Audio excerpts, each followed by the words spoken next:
When it's time to replace your wiper blades, an authorized dealer can provide you with the right set for your vehicle, and you can install them yourself in just a few minutes.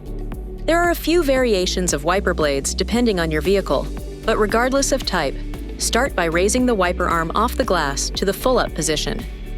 If your wiper has a front release button, simply press the button on the blade and lift it up to remove it from the arm. Position the replacement wiper blade above the arm and insert it into the housing until it snaps into place. If not equipped with the release button, you have a J-hook wiper blade that will contain either a front locking tab, a rear release tab, or both. If necessary, flip up the front locking tab to disengage it and tilt the lower end of the blade away from the arm.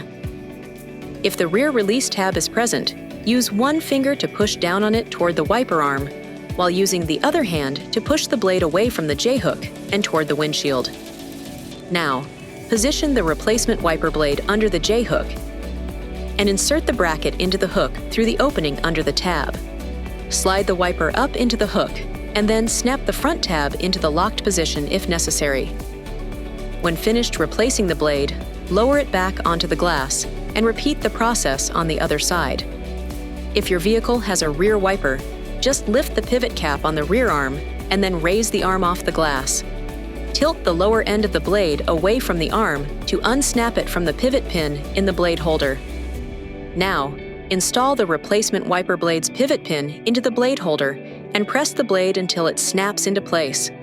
Finally, lower the wiper blade onto the glass and snap the pivot cap closed.